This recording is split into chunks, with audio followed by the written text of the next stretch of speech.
This is the Everyday AI Show, the everyday podcast where we simplify AI and bring its power to your fingertips. Listen daily for practical advice to boost your career, business, and everyday life. Will smart AI tech finally invade our homes? I'm for it. That's one of the things that we'll be talking about today on Everyday AI, your daily live stream podcast and newsletter, helping everyday people like you and me understand what's going on in the ever-changing world of AI and actually use it. Today, we have a very special and unique guest that I think you all are going to love. We have Rob West, the regional sales director from Armstrong Fluid Technology. Rob, thank you so much for taking some time to join the show. Thanks for having me. I appreciate you reaching out and having the opportunity to be on here.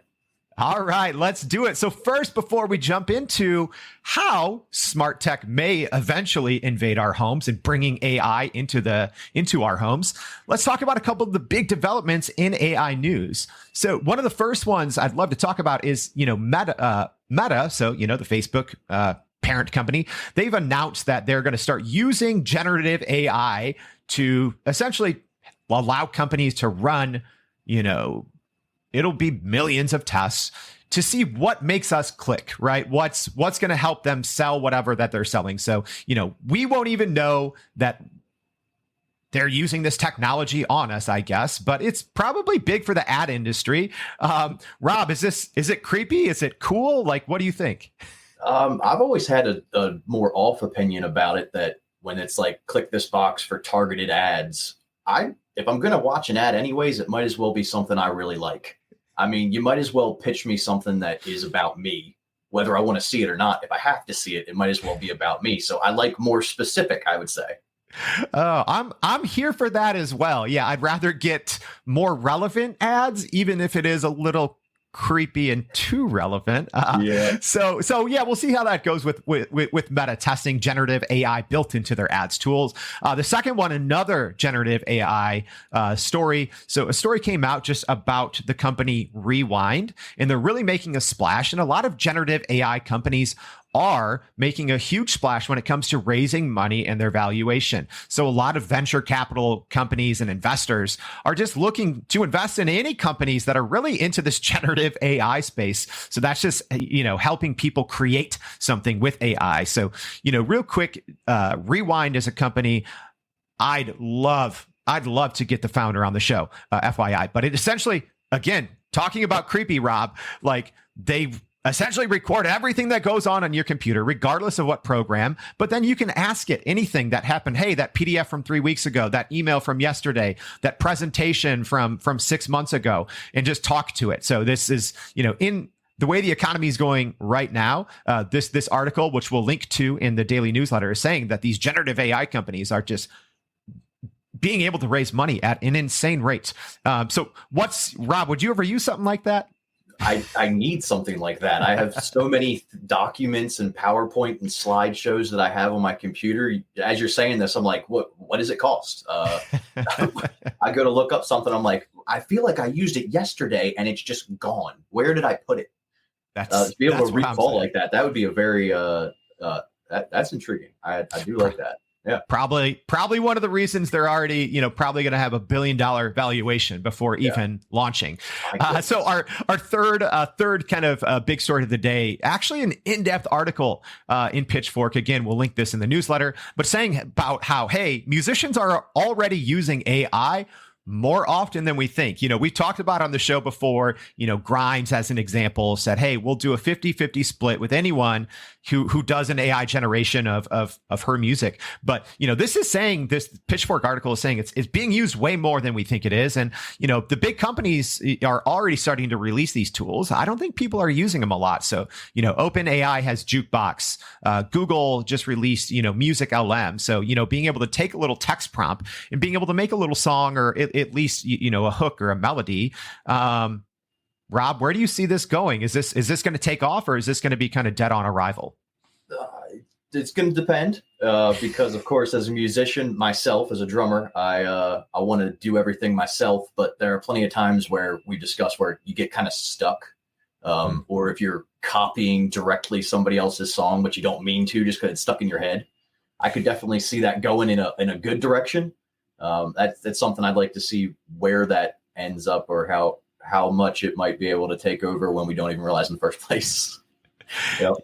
Yeah, it should. Yeah, and apparently it's happening under our nose. So we'll see. So speaking of under our nose, AI, at least according to this new Grandview research study, AI is going to be infiltrating our homes. So this new study said that the AI at home smart AI market is going to balloon to more than $500 billion by 2030, which is just a really jaw-dropping amount and crazy growth.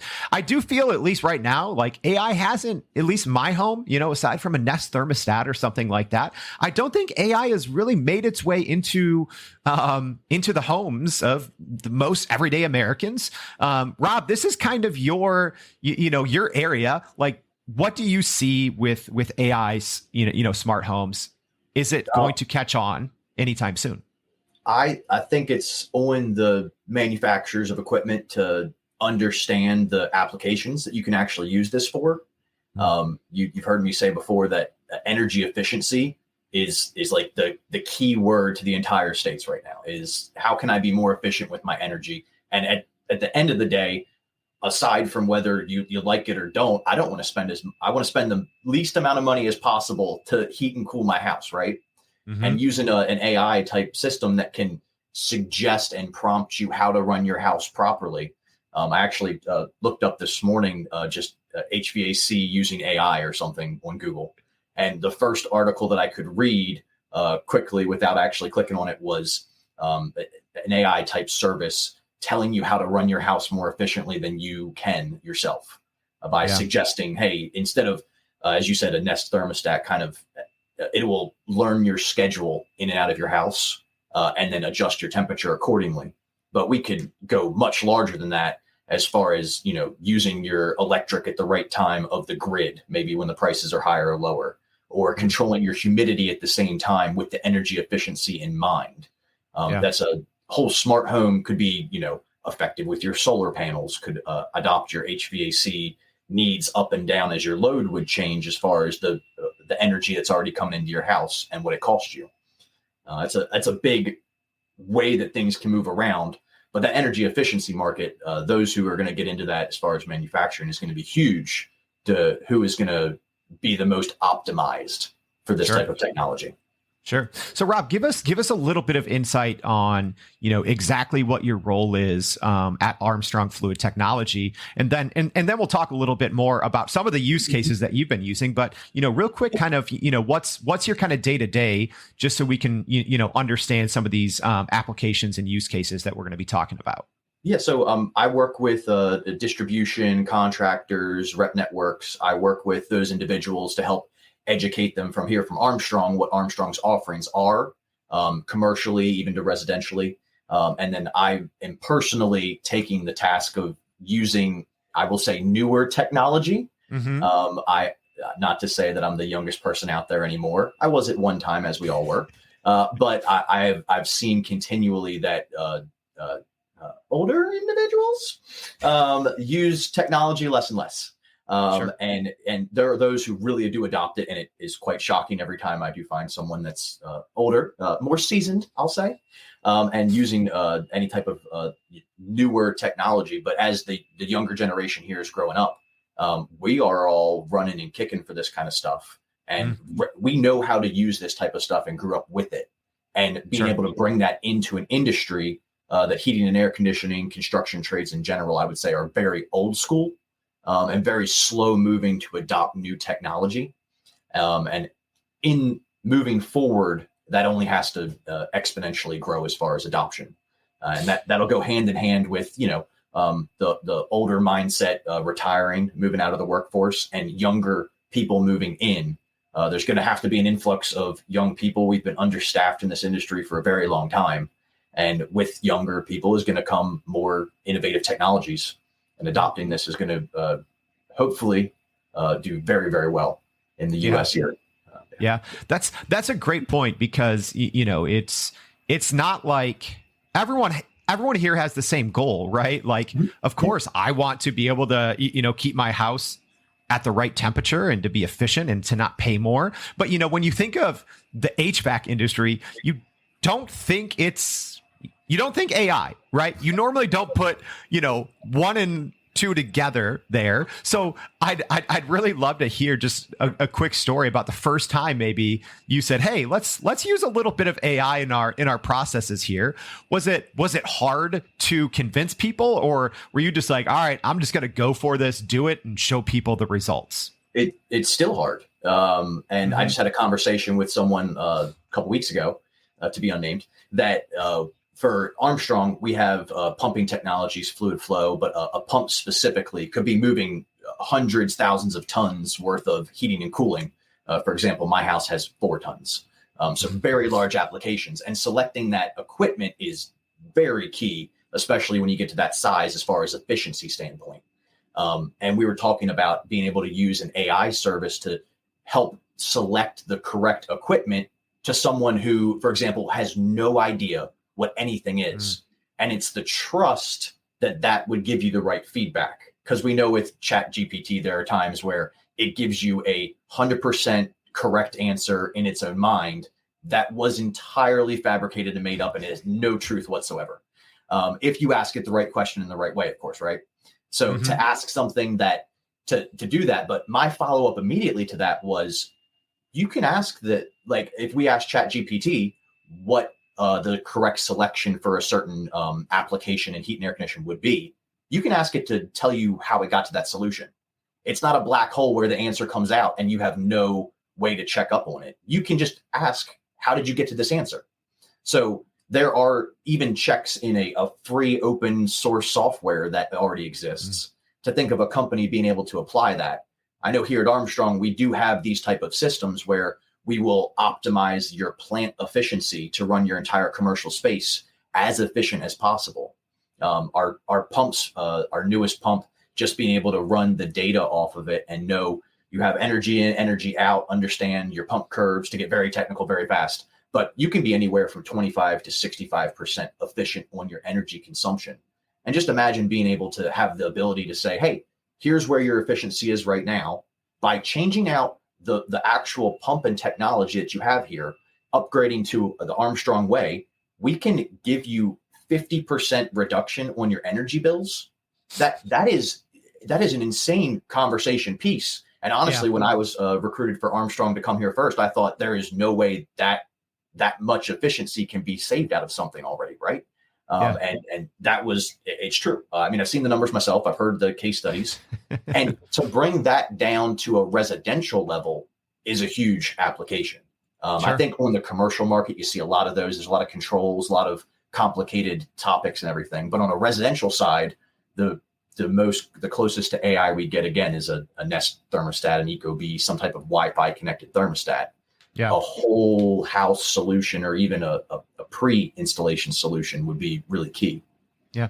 Where do you see, whether it's HVAC or just, throughout the home, where do you see the AI industry kind of going in terms of, energy efficiency in the home, whether it's HVAC or not? Where do you see it going specifically with AI? So I know we talked here that I looked up a couple prompt suggestions this morning in preparation for this. A couple, for me, again, as we're going to have a huge influx of, I'll say, new individuals and younger individuals into the heat and air conditioning industry, we're going to need a lot more information easily accessible for everybody's fingertips. But to use AI is going to be even my example I've been saying for probably as long as Chat GPT has been available, and I've at least not understood what it is, but at least tried to understand what it is, right?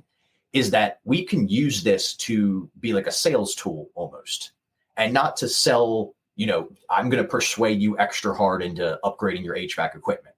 I want actual data for a homeowner to say, hey, this is the most energy efficient product. This will cost you the least amount of money to operate, and it will provide you the highest level of comfort.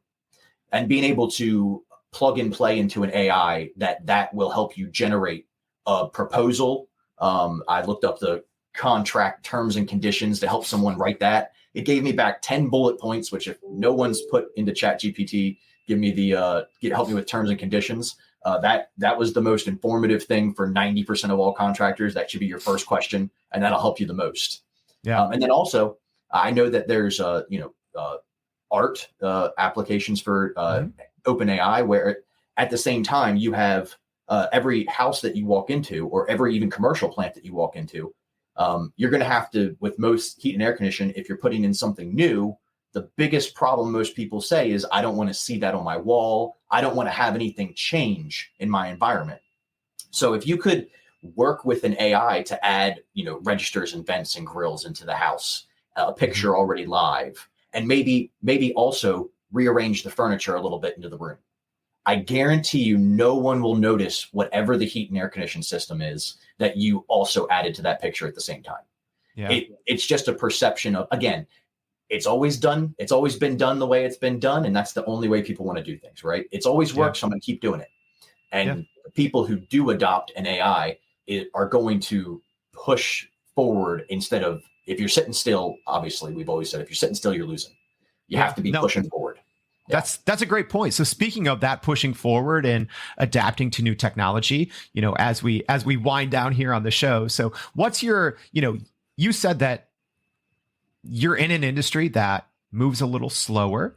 So what would your recommendations be for everyday people who maybe are in industries that are a little slower moving? What's maybe one or two just practical tips from your own experience of using different AI systems?